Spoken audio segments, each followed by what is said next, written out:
Olá pessoal, bem-vindos a essa aula onde a gente vai falar sobre sequências de matrizes.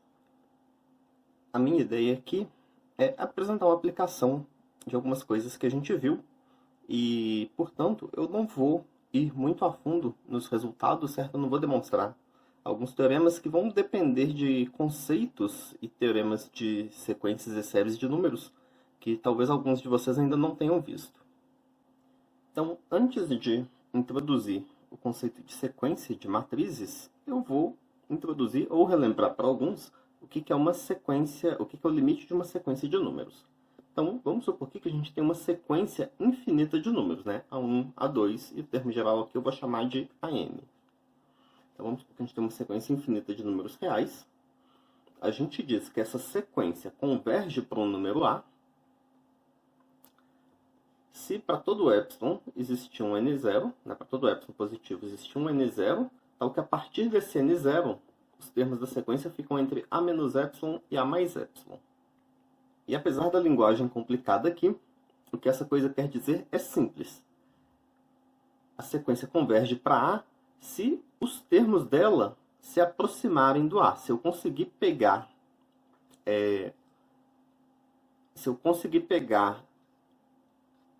a sequência aqui a partir de um certo ponto, ela vai ficar tão próxima quanto eu quiser desse número A.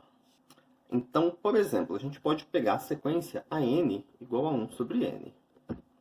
Essa sequência aqui vai ser a sequência 1, meio, 1/3 e assim por diante, né? O termo geral aqui é o 1 sobre N. E essa sequência aqui é uma sequência que o limite dela vai ser zero. Por que vai ser zero? Porque essa coisa aqui ela vai se aproximando quanto eu quiser do zero, certo? Se eu quiser que essa sequência ela fique entre menos 1/10 e mais 1/10, basta eu pegar o n maior do que 10. A partir do 10, todos os termos dessa sequência aqui vão estar entre 0 e 1/10. Então, essa é uma sequência aqui que converge para zero. Ou, por exemplo, se eu pegar a sequência que olha Bn igual a 2n mais 1 sobre 3n, então, o primeiro termo dessa sequência aqui, né, se eu usar n igual a 1, vai ser o quê? Vai ser 3 dividido por 3, vai ser 1. O segundo termo vai ser 4 mais 1, 5, dividido por 6, 5/6. O terceiro vai ser 7 dividido por 9 e assim por diante. Então, essa sequência aqui, bom, para calcular o limite dela, eu vou usar um truquezinho. Então, o que acontece? Isso aqui é a mesma coisa aqui. 2n sobre 3n mais 1 sobre 3n. Esse 1 sobre 3n, à medida que o n vai crescendo, isso aqui vai para zero. E 2n sobre 3n, independente do n que eu pegar, sempre vai ser 2/3. Então, essa sequência aqui, ela vai convergir para 2/3. Então, na verdade, o limite de Bn, quando n vai para infinito, vai ser 2/3.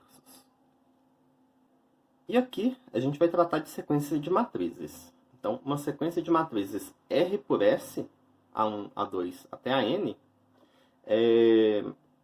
então aqui para a gente ter uma sequência de matrizes, a primeira coisa, elas têm que ser todas do mesmo tamanho, né? Então, eu não vou pegar uma matriz 2×2 e depois uma 3×3. Vou pegar as matrizes aqui todas com o mesmo tamanho. E a gente vai chamar de uma sequência de matrizes, né? Uma sequência aqui.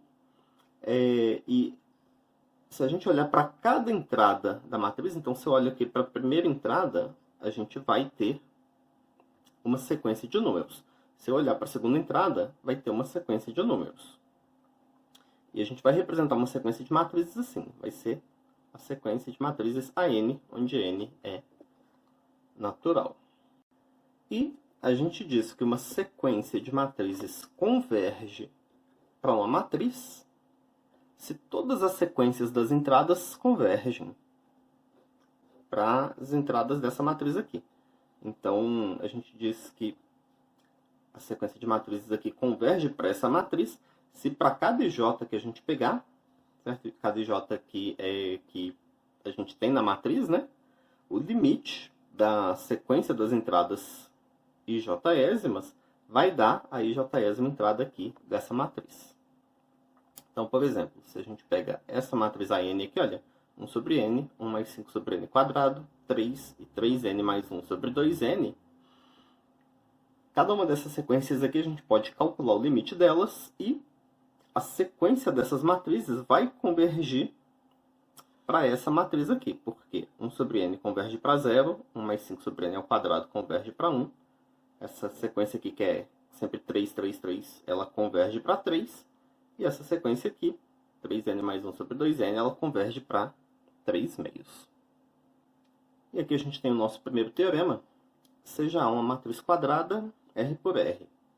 Então, o limite de A elevado a K, quando K vai para infinito, isso vai dar a matriz nula se somente se todos os autovalores de A têm módulo menor do que 1. E eu não vou demonstrar esse teorema aqui. O que eu vou dar é só uma ideia aqui da demonstração e só num caso específico, que seria o caso em que essa matriz A ela é diagonalizável. Então, vamos imaginar aqui que essa matriz A ela seja diagonalizável. Então, a gente pode escrever a matriz A como P inversa diagonal P, onde essa D aqui é uma matriz diagonal, né? E essa P aqui é aquela matriz que a gente pode obter usando como colunas os autovetores de A. E aí, o que acontece? A elevado a K, então se a gente pega isso daqui e multiplica várias vezes, né? Os P vão sumir com os P menos 1, vai sobrar P menos 1, D elevado a K, P. E nessa matriz D aqui, a gente vai ter os autovalores de A na diagonal, e quando a gente levar isso a K, o que a gente vai obter? Vai obter lambda 1 elevado a K, lambda 2 elevado a K, até o lambda R elevado a K. E aqui em cima vão ser só zeros. E aqui embaixo também. Então, a gente vai ter uma matriz aqui que na diagonal a gente tem as k'ésimas potências dos autovalores. E se todos os autovalores têm módulo menor do que 1, o que acontece? Essa matriz aqui, quando a gente for aumentando o valor de K, esses vão ficar números com um módulo cada vez menor. Então, se eu pegar meio e for multiplicando por meio, meio, meio, meio, etc., né? Isso vai convergir para zero. Então, quando eu pegar essa matriz, essa sequência de matrizes, né? D elevado a 1, D elevado a 2, D elevado a N, isso vai convergir para a matriz nula. E aí,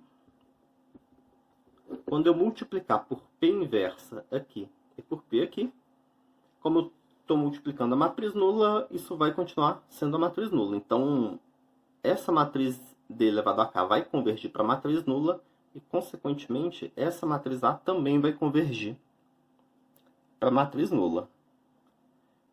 Então, isso é só uma ideia da demonstração e só no caso em que ela é diagonalizável, mas isso daqui vale em geral. E aqui agora a gente tem esse outro teorema que diz o seguinte, seja A uma matriz quadrada R por R. Então, o limite de A elevado a K, quando K vai para infinito, vai dar a matriz nula, se somente se identidade menos A for uma matriz que possui inversa, e a inversa dela vai ser dada por isso daqui, vai ser essa soma infinita, identidade mais A ao quadrado, e assim por diante. E eu vou chamar a atenção do que eu quero dizer com essa soma infinita aqui. Isso aqui, na verdade, o que eu estou escrevendo como essa soma infinita, isso daqui vai ser, na verdade, o limite de uma sequência. Então, a gente pode pensar aqui, olha, que a gente tem a seguinte sequência. I, depois I mais A, depois I mais A ao quadrado, e assim por diante. Então, cada um desses resultados aqui é uma matriz que está bem definida, né? E isso aqui, o que eu vou chamar dessa soma infinita aqui, vai ser, na verdade, o limite dessa sequência aqui. Então, o que esse teorema diz é que se a gente tiver uma matriz A quadrada,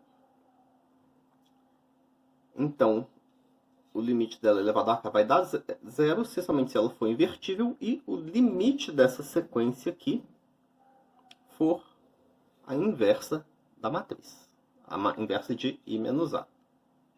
E, de novo, eu não vou fazer a demonstração desse teorema, mas uma ideia da demonstração é a seguinte. Então, vamos pensar o que acontece quando a gente multiplicar I menos A por um dos termos aqui da sequência. Então, eu vou multiplicar I menos A vezes I mais A ao quadrado até um A elevado a K. E aqui eu vou parar, né? Eu não vou pegar o limite aqui, eu vou pegar só até um certo K. Então, quando a gente fizer essa multiplicação aqui, quando eu for multiplicando aqui o I por cada uma dessas coisas, vai dar I mais A ao quadrado até A elevado a K. E quando eu for multiplicando A por cada uma dessas coisas, eu vou obter A ao quadrado até A elevado a K mais 1. Né? Vai ter o menos A elevado a K aqui, menos A elevado a K mais 1. E muita coisa aqui a gente vai poder sumir com elas. O que vai sobrar vai ser I menos A elevado a K mais 1. E aí a ideia é, se isso aqui converge para a matriz nula, então isso aqui vai acabar convergindo para identidade. E aí, se isso vai convergir para identidade, quando a gente fizer I menos A aqui vezes o limite aqui, o que a gente vai obter vai ser exatamente a identidade. E aí tem esse corolário aqui, combinando os dois teoremas que a gente viu. Então, se a matriz A é quadrada, então os autovalores de A têm todos módulo menor do que 1. Isso acontece se somente se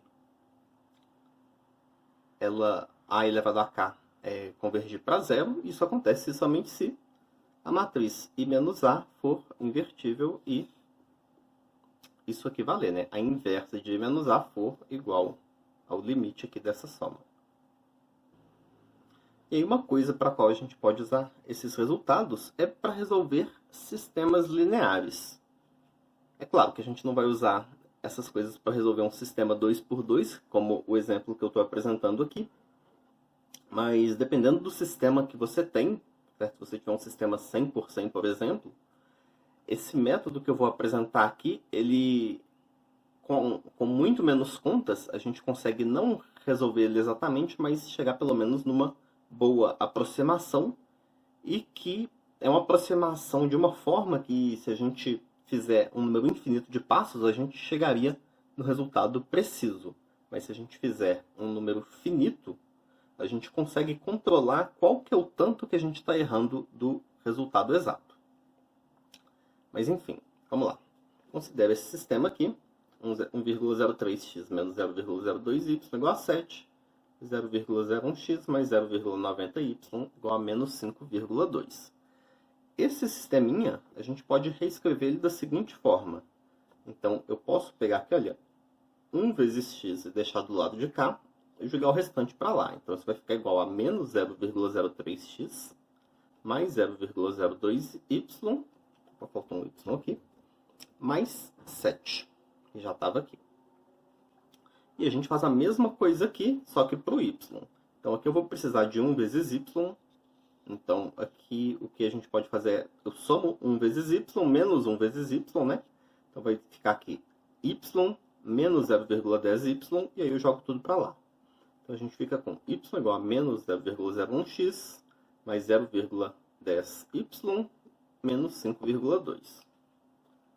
E aí, o que a gente fez foi reescrever esse sisteminha que a gente tinha nessa forma aqui, olha. Xy igual a essa matriz aqui dos coeficientes envolvendo o x e o y, né? Mais essa matriz aqui que envolve os coeficientes aqui constantes.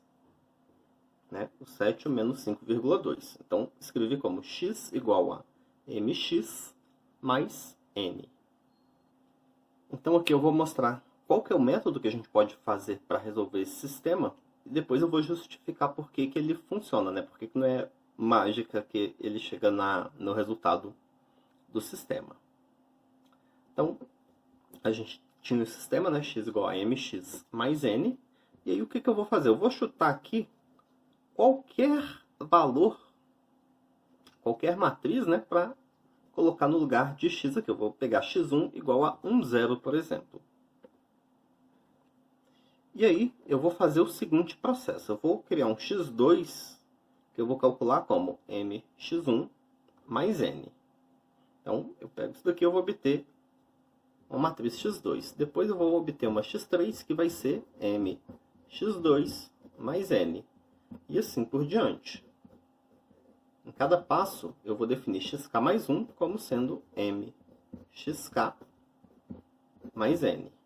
Então, repare que para eu calcular o xk mais 1, eu vou ter que calcular o x2, depois o x3, depois o x4, e assim por diante até chegar no xk mais 1. E, bom, esse sistema, se a gente resolver ele de forma exata, a gente vai obter que... Eu vou colocar aqui... bom, vai dar uns números bem quebrados, então eu vou colocar aqui só com 2 casas decimais, né? Se a gente resolve isso aqui, a gente obtém que o x vai ser aproximadamente 6,68, certo? Então aqui estou colocando com 2 casas decimais, e o y com 2 casas decimais vai ser menos 5,85. E fazendo esse processo aqui, né? x1 é um vetor chutado qualquer, né? X igual a 1, y igual a 0. A gente faz o x2 assim, o x3 assim, o x4 assim. Fazendo isso, a gente obtém aqui como x4, colocando com 2 casas decimais também, a gente obtém que ele vai dar 6,68 e menos 5,84, acho que aqui é um 6 depois, mas aí arredondando, a gente obtém com 2 casas decimais aqui já o valor certinho. E aí tem esse teorema que garante que é isso que vai acontecer sempre. Então, se a gente tem um sistema linear dado nessa forma, onde M é uma matriz quadrada, e se os seus autovalores tiverem módulo menor que 1, que é o que acontecia lá atrás, embora eu não tenha mostrado isso, então se a gente inicia por qualquer vetor coluna x1, e faz esse processo iterativo, né? A gente vai fazendo iterações aqui, a gente obtém o x2 a partir do x1, o x3 a partir do x2, e assim por diante. Isso aqui vai ter como limite um vetor coluna x, que vai ser solução do sistema. Certo? Então, se a gente pegar as matrizes coluna que a gente obtém aqui, isso vai dar para a gente uma sequência, que o limite dessa sequência vai ser exatamente a solução para o nosso sistema. Mas a aplicação principal não é necessariamente usar isso para chegar na solução exata do sistema. Porque, como a gente viu ali no exemplo anterior, fazendo um número relativamente pequeno de passos, a gente já consegue chegar numa solução aproximada, que é bem aproximada, certo? A gente já conseguiu com 2 casas decimais. Se a gente quiser com 10 casas decimais, tem um número de operações que a gente precisaria fazer. E assim por diante. Então, para qualquer aproximação que for boa o suficiente para a gente tem um número finito de passos que a gente faz e chega numa solução próxima o suficiente. Bom, eu não vou fazer a demonstração desse teorema aqui, porque ela envolve uma indução. E então a gente vai passar para frente. Esse teorema, então, ele dá para a gente uma forma da gente encontrar soluções para o sistema, porém, a gente precisa de ter informações sobre os autovalores da matriz, certo? Todos os autovalores têm que ter módulo menor do que 1. E calcular os autovalores, principalmente para matrizes grandes, que é quando a gente vai estar interessado em fazer isso daqui, não é uma tarefa simples. Então, a gente vai dar a volta nisso da seguinte forma. Bom, para começar, a gente vai ter que definir aqui um novo conceito, que eu vou chamar de norma de uma matriz. Então, embora isso daqui não seja uma norma vinda de um produto interno, isso vai ter propriedades parecidas, que eu vou mostrar daqui a pouco. Então, seja isso aqui uma matriz, né? Uma matriz com entradas A e J, e o tamanho da matriz aqui pode ser qualquer um. A gente chama de norma dessa matriz, e a gente vai denotar, assim, o seguinte número não negativo. Então, a norma vai ser o máximo sobre todos os i's, né? Então, sobre todas as linhas da matriz, disso aqui. A soma ao longo da coluna, então o J vai de 1 até S, do módulo do número que aparece. Então, por exemplo, para essa matriz aqui, olha, 1, 0, menos 3 e 4, quem que vai ser a norma para ela? Então, a norma vai ser o máximo entre os seguintes números. Então, para a primeira linha aqui, eu vou somar módulo de 1 mais módulo de 0. E eu vou comparar com o que acontece aqui para a segunda linha. Para a segunda linha, a gente vai somar o módulo de menos 3 mais o módulo de 4. Então, isso daqui é o máximo entre esses dois números, entre 1 e 7. E o máximo entre 1 e 7, o maior desses números, né, é 7. Então, essa matriz A aqui, ela tem norma 7. E aí, a gente tem o seguinte teorema. Se A é uma matriz quadrada e a norma dessa matriz é menor do que 1, então todos os seus autovalores têm módulo menor do que 1. Então, numa matriz que tem módulo menor do que 1, a gente pode aplicar aquele método para resolver. Bom, demonstrar esse teorema ia dar bastante trabalho, certo? Eu ia ter que demonstrar vários outros teoremas que a gente precisaria para fazer a demonstração desse, e, portanto, eu não vou fazer a demonstração. Bom, nessa aula, então, a gente viu algumas coisas sobre sequências de matrizes, né? A gente viu a definição do que é uma sequência de matrizes, e a gente viu como que pode ser usada uma sequência de matrizes para poder calcular de forma aproximada ou de forma precisa como um limite a solução de um sistema linear. Essa aula fica por aqui. Até a próxima, pessoal!